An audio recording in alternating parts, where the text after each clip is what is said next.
The new Kendrick Lamar album is not coming. It's already here. You just don't know it yet. And I know that sounds like a wild thing to say on a Monday in late July when there's no single, no announcement, no PG Lang website countdown, nothing but silence from Compton's most calculated mind. But here's what I can tell you with absolute certainty. On February 1st of this year, Kendrick Lamar walked into the 2026 Grammy Awards with his right hand wrapped in boxing tape, took home 5 trophies including Record of the Year for Luther, the first rap song to ever win that award in Grammy history. And then, without saying a single word about any of it, let his business partner Dave Free post a close-up of that hand wrap on his Instagram story like it was the most normal thing in the world. Now, most people saw a fashion choice. I see a rollout. And when I tell you that the timeline for this album has already been locked, that we can narrow the release window down to a 60-day stretch using nothing but confirmed dates, insider leaks with proven track records, and Kendrick's own historical patterns, you're going to realize this isn't speculation. This is arithmetic. But before I walk you through exactly when this thing drops, I need you to understand what's actually at stake here, because this isn't just another album cycle. This is the moment that decides whether hip-hop in 2026 has a pulse or a flatline. And when I get to the Jay-Z connection later in this video, the one involving the 2027 Super Bowl, you'll understand why Kendrick's silence isn't just strategy. It's a chess move on a board most people don't even know exists. Drop your thoughts in the comments, hit like, and subscribe. Let's get into it. Here's where we are. It is July 2026, and Kendrick Lamar has not released a solo project since GNX dropped on November 22nd, 2024, a surprise release that pulled 319,000 album equivalent units in its first week, debuted at number 1 on the Billboard 200, and went on to win 5 Grammy Awards, including Record of the Year. Let me say that again, because I don't think people have fully processed it. A rap song won Record of the Year. Not Best Rap Song, Record of the Year. The big one. The one they give to the overall best recording across every genre in music. And the man who won it hasn't said a word about new music in 7 months. But silence from Kendrick Lamar has never meant nothing is happening. Silence from Kendrick Lamar has always meant everything is happening. It's just happening behind a curtain he controls with an iron grip. And right now, behind that curtain, there are at least 4 independent signals, all pointing in the same direction. You've got the boxing hand wrap at the Grammys. You've got Dave Free amplifying that image on his own platform. You've got Kendrick himself referencing Roy Jones Jr. and Pernell Whitaker, 2 of the most technically brilliant boxers in the history of the sport, in social media exchanges. And you've got a leaker with a near-perfect track record who came out weeks ago and said, plainly, that the next Kendrick Lamar project is boxing-themed, and it is coming soon. Now here's what's actually at stake, and I want to break this down on 3 levels.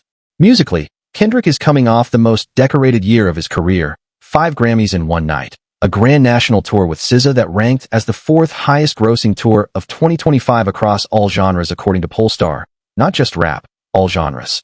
Reputationally, he's at the absolute apex of his cultural power. The man won a Grammy Award that no rapper had ever won before, and he did it with a song that samples a Luther Vandross vocal, not a trap beat.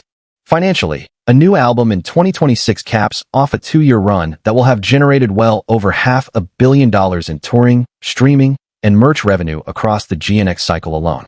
And culturally, the rap game in 2026 is on life support, and I'll get into exactly why later, but the short version is this. Everybody is either arguing about paperwork on podcasts or dropping projects that vanish from the conversation in 72 hours. So the question isn't whether Kendrick drops.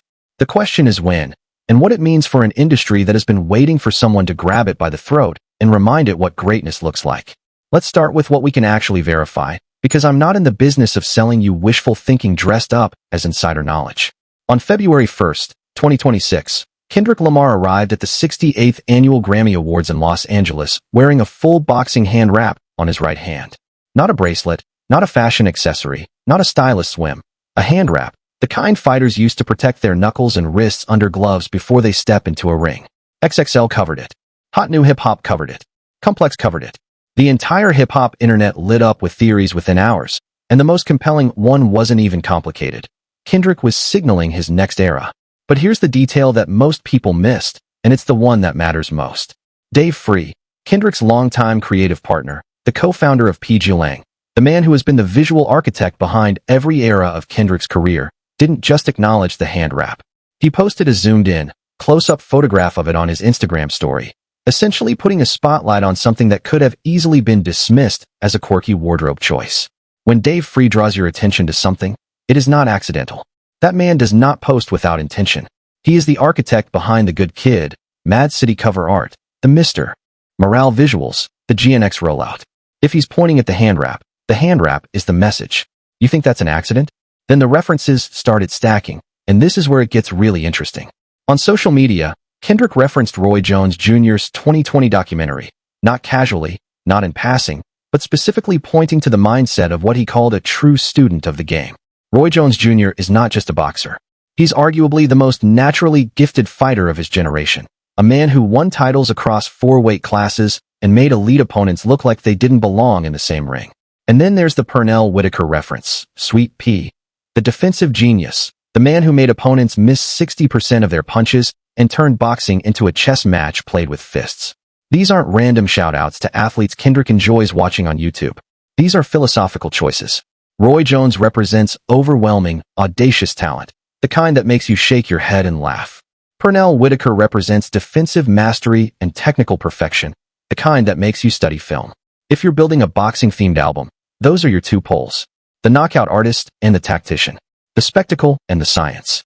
And Kendrick Lamar just told you, without telling you, that his next project lives in the space between them. Now here's where it gets concrete. And this is the part that takes us from reading tea leaves to reading a calendar. DJ Dahi, the producer behind Money Trees, from Good Kid, Mad City, the man who contributed production to 5 tracks on Damn, including Loyalty and Triple X, the guy who earned a Producer of the Year Grammy nomination partly for his work on Mr. Morale and the Big Steppers, is releasing his own album on August 28th of this year. And the feature list is public, it is confirmed, it is not a rumor. It includes Vince Staples, Childish Gambino, Channel Trace, Moses Sumney, and, you guessed it, Kendrick Lamar. August 28th is the next confirmed date we hear Kendrick Lamar on a record, and given his relationship with DJ Dahi, one of the most trusted sonic architects in his entire inner circle, that feature is going to be a window into whatever mode he's operating in right now. It's the first taste. And if you understand how Kendrick operates, the first taste is never random. It's strategic. It's the opening bell. And then there's the number that made Wall Street pay attention. Polymarket, the prediction market platform where people put real money on real outcomes, not a fan poll, not a Twitter ratio, actual capital, has a live market for which artists will release new albums in 2026.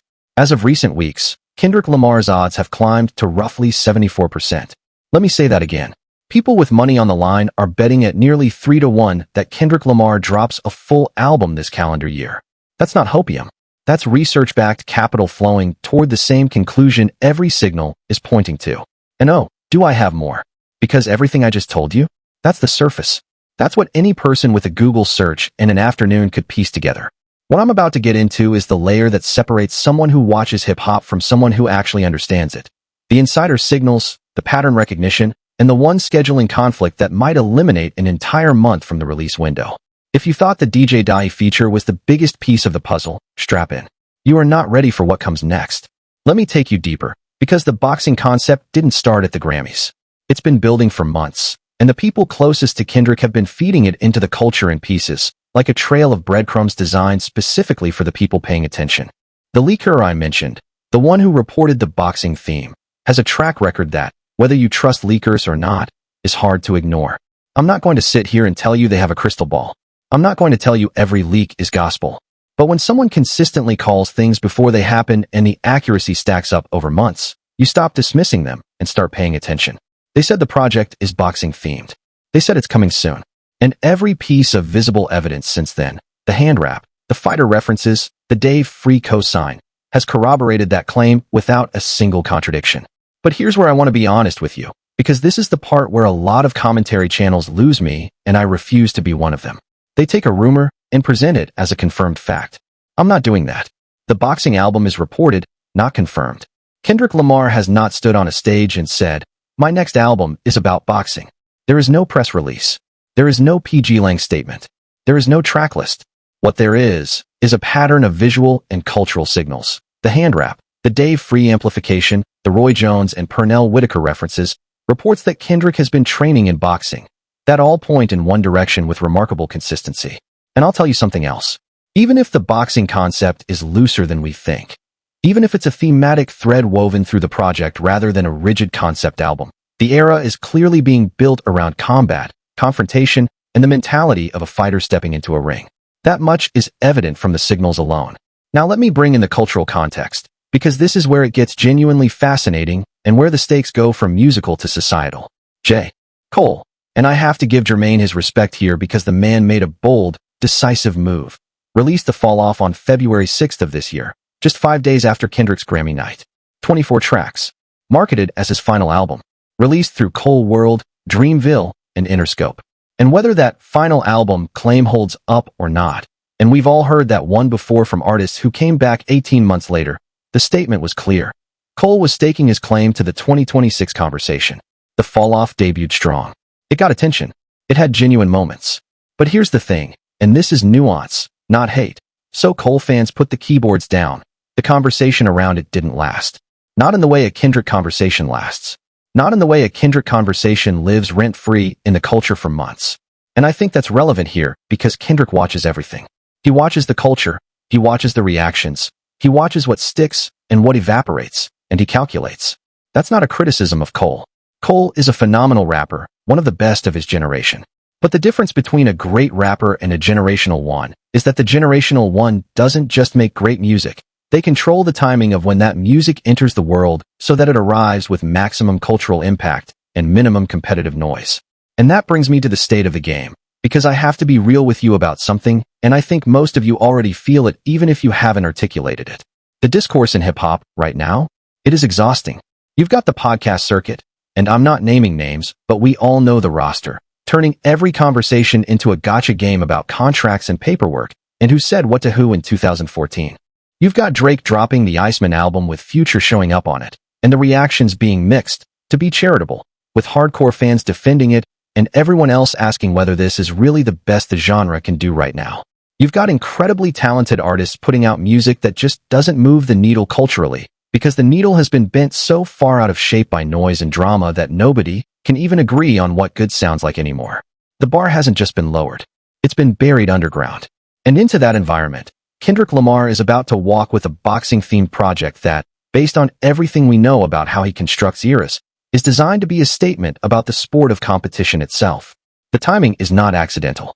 The theme is not accidental. And the silence? The silence is the most deliberate thing of all. It's the quiet before the bell rings. All right, now I need you to shift gears with me, because we're leaving the culture layer and entering the business layer. And this is where the picture snaps into focus like a lens that was just waiting for the right angle. If you want to understand when this album drops, you need to understand how the music industry actually works. Not the fan version, not the Twitter version, not the my favorite artist drops whenever they feel like it version. The real machinery version. So let's talk about release windows, competitive scheduling, and why Kendrick Lamar is the one artist in hip-hop who treats his release calendar like a general treats a battlefield map. First principle. The music industry effectively shuts down in December. Releases in December compete with Christmas music on the charts, holiday shopping for consumer attention, and year-end list fatigue where every publication is already writing their best of pieces about projects that came out in October and November. For an artist like Kendrick, who has never made music to chase chart mechanics, and I want to be crystal clear about that, because people love to mischaracterize this man's intentions, the December avoidance isn't about fear of competition. It's about respect for the listener's attention. December is not when people are hungry for a dense, conceptual project. December is when they're replaying their favorites from the year and buying gifts for their cousins. So we can almost certainly cross December off the list. That leaves September, October, and November as the viable windows for a Q4 drop. And I'll walk you through the case for and against each one with the same rigor I'd use if I were advising a label. September is an interesting one because it's the earliest realistic window, and it has a historical anchor. Kendrick dropped the Black Friday Lucy, the track that took over the entire conversation for a full week, in the middle of September 2024, right in the heat of the Drake conflict. He's shown he's comfortable with September. He's shown he knows how to weaponize that month. But here's the complication, and this is the scheduling conflict I teased earlier. Jay-Z, multiple reports, and I want to flag this as reported, not confirmed, so keep your ears calibrated, suggest that Jay-Z is positioning himself for the 2027 Super Bowl halftime show. Kalshi's prediction market has him as the frontrunner at roughly 45%. And there's been chatter, again, reported, not confirmed, that Jay accidentally let slip something about a new album during a performance at Yankee Stadium. Now, Kendrick Lamar and Jay-Z have a relationship built on mutual respect and mutual benefit that goes back over a decade. Jay selected Kendrick for the Super Bowl 59 halftime show. Kendrick and Beyoncé have collaborated multiple times. These are not two men who step on each other's moments. They are aligned. So if Jay-Z is planning a September announcement tied to the Super Bowl reveal, and the NFL typically announces halftime performers in early to mid-September, the smart money says Kendrick vacates September and lets Jay have that lane. That's not weakness. That's respect and strategy working in tandem. Which brings us to October and November, and this is where I plant my flag. October has a lyrical anchor that I think people are genuinely sleeping on. On GNX, Kendrick rapped that it gets spooky every day in October. Now, was that line a direct reference to a future boxing album? Probably not in the literal sense. But Kendrick Lamar is an artist who plants seeds years before they bloom, and we've already seen documented proof of this. Squabble Up, from GNX foreshadowed Baby, Keem's subsequent projects in ways that only became clear months later. The man writes in layers that unfold over time, like a novel, where Chapter 3 retroactively changes the meaning of Chapter 1. So when he says October gets spooky, and then shows up to the Grammys in boxing raps, and then references Roy Jones Jr. and Pernell Whitaker in the same calendar year, I'm not saying it's code. I'm saying it's a pattern, and patterns mean something with this specific artist in a way they don't with almost anyone else. November, though, is the strongest case, and here's why it matters. GNX dropped on November 22nd, 2024, the Friday before Thanksgiving. That is a release strategy that most major artists actively avoid because the holiday week typically depresses first-week streaming numbers as people travel and disconnect from their normal listening habits. But Kendrick does not optimize for first-week numbers. He never has. He optimizes for cultural saturation. A Thanksgiving week release means the album soundtracks family gatherings, road trips, holiday playlists, late-night conversations. It becomes embedded in the texture of the season itself. And a 2-year anniversary drop, coming right back around the same late November window with a bigger, more ambitious, conceptually richer project? That is a statement. That is Kendrick Lamar saying, remember what I did 2 years ago? Watch what I do now. The anniversary play is a power move, and it's exactly the kind of narrative flourish that fits a boxing album perfectly. The champion returning to the ring where he won his title. On the anniversary of the night, he took the crown. But here's the industry mechanism that ties it all together. And this is the part most commentators miss because they're too busy arguing about vibes to look at the actual machinery. A major artist at Kendrick's level doesn't just pick a date out of thin air, they work backward from a goal. If the goal is Grammy eligibility for the 2027 ceremony, the album needs to be out by September 30th, 2026, which would actually push toward that earlier September window. But if the goal is maximum cultural impact without Grammy cycle constraint, and given that GNX already swept the 2026 Grammys with 5 wins, Kendrick may genuinely not need another Grammy run right now. Then Q4 is wide open and the strategy shifts entirely to cultural dominance. The August 28th DJ Dahi feature serves as the soft launch, the first public audio from whatever mode he's in. That feature gives the record roughly 4 to 8 weeks to circulate, generate reaction, build anticipation across social media, and set the sonic template before the album arrives. An October drop gives the feature 6 weeks of runway. A November drop gives it 10 to 12 weeks. Both are viable. Both fit the pattern. But if I'm placing a bet, and Polymarket says a lot of people with real money already are, I'm looking at late October to late November as the window, with November carrying the highest probability. Now here's where I put my flag in the ground, and I want you to hear me clearly because this is the part that matters most. Remember when I said this was arithmetic, not speculation? Here's the equation. Kendrick Lamar is not just dropping an album in 2026. He is executing a rollout that has been in motion since before GNX even came out. Think about that for a second and let the weight of it settle. The man released a surprise album in November 2024, won 5 Grammys for it in February 2026, including the first record of the year ever for a rap song. Spent the first half of this year letting the boxing signals drip into the culture through the Grammys hand wrap, the Dave Free cosign, the Roy Jones and Pernell Whitaker references. And now he's positioned to feature on his most trusted producer's album for August 28th as the bridge between silence and full release. That is not improvisation. That is choreography on a level that most artists in this genre cannot even comprehend, let alone execute. And the truth that I think most of the commentary world is entirely missing is this. The boxing theme isn't just an aesthetic choice. It is a thesis statement about the entire state of the culture.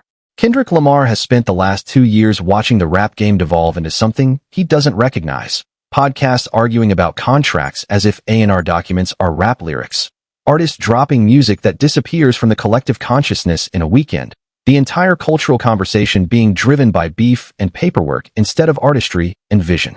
And a boxing album, at this specific cultural moment, is Kendrick's response to all of it. Boxing is the purest form of one-on-one competition that exists in human culture. There are no teams to hide behind, no committees to dilute the vision, no label executives hiding behind focus group releases and algorithm-optimized singles. It is you and your opponent in a ring, and the better man wins. That is the ethos Kendrick has been building toward with every signal and every piece of evidence. The hand wraps, the fighter references, the combat mentality, is pointing in that direction with the consistency of a compass needle. The album, when it drops, is going to be a statement about what it means to actually compete in a culture that has forgotten what competition looks like. And the reason I can say that with conviction rather than couching it in maybe and perhaps is because Kendrick Lamar has never been subtle about his themes. Good Kid, Mad City was about his city. To Pimp a Butterfly was about black identity in America. Damn was about duality and contradiction. Mr. Morale was about accountability and the work of self-examination.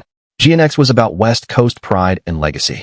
The boxing album will be about the fight, the real one, not the Twitter one, not the podcast one, the one where skill and preparation will determine who walks out of the ring. And here's what makes this genuinely consequential on a level that goes beyond music. When Kendrick Lamar dropped GNX, a surprise release with minimal build-up, no singles, no conventional rollout, it generated over 44 million first-day streams on Spotify alone, debuted at #1 on the Billboard 200, and produced a single in Luther that won Record of the Year at the Grammys. That was a surprise drop. That was Kendrick showing up unannounced. This time, there is a full rollout. There is a thematic concept that has been telegraphed for months through visual cues and cultural references. There is a feature with DJ Dahi on August 28th serving as a strategic runway. There is a Polymarket betting at 74%. The anticipation is going to be exponentially higher than GNX, and the cultural impact is going to follow that anticipation upward. Do you really think a man who turned silence into the loudest marketing strategy in modern music is going to fumble the timing? We are looking at potentially the biggest hip-hop release of the decade, and it is being built right in front of our eyes by a man who has made us complicit in his own rollout without most of us even realizing it. So let me bring this all the way home, because I want you to walk away from this video with something concrete and actionable, not just vibes and energy. Here's what we know for certain, verified and on record. Kendrick Lamar won 5 Grammys in February 2026, including Record of the Year for Luther, with SZA, the first rap song to ever win that award. He went on the Grand National Tour with SZA, which Pollstar ranked as the 4th highest grossing tour of 2025 across every genre in music. Not just hip-hop, not just rap, every genre, proving that his commercial and cultural power extends far beyond the traditional hip-hop audience into the global mainstream. He showed up to the 2026 Grammys in boxing hand wraps, and his creative partner and PG Lane co-founder Dave Free made sure the world noticed by posting a close-up on his Instagram story. He referenced Roy Jones Jr. and Pernell Whitaker, 2 fighters who represent the dual pillars of boxing philosophy, overwhelming talent and technical mastery.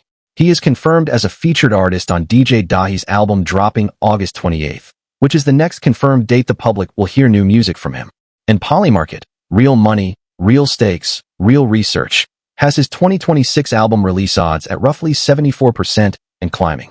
Here's what we can reasonably predict based on established patterns and industry mechanics. The album most likely drops in October or November of this year, with November carrying the highest probability given the GNX 2-year anniversary parallel and Kendrick's historical comfort with that pre-Thanksgiving window.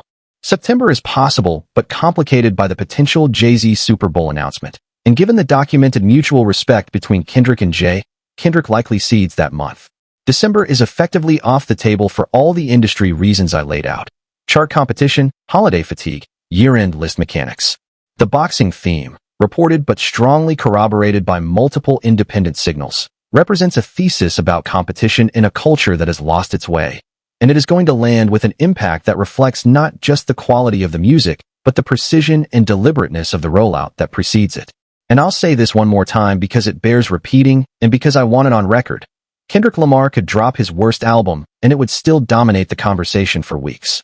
But everything, every single signal, every pattern, every piece of care being put into this rollout tells me we are not getting his worst. We are getting something that is going to make people remember why they fell in love with hip-hop in the first place. The champ is in training camp. The date is being set. The opponent is the entire state of the culture. And the only question left is whether you are going to be paying attention when the bell rings. Now, I know a lot of you came here for the release date prediction, and I gave you everything I have based on the strongest available evidence, confirmed dates, reported leaks, industry mechanics, and pattern analysis. But there's a piece of this story I haven't touched yet, and it's the piece that might be the biggest of all, the Jay-Z of it all. Because if Jay-Z is really headlining the 2027 Super Bowl halftime show, and the prediction markets say he's the frontrunner, and if he's really dropping what people are calling his final album, the implications for Kendrick's timeline, for PG Lang's relationship with Roc Nation, for the entire power structure of hip-hop heading into 2027, that is a whole separate video, and it is the one I'm dropping next.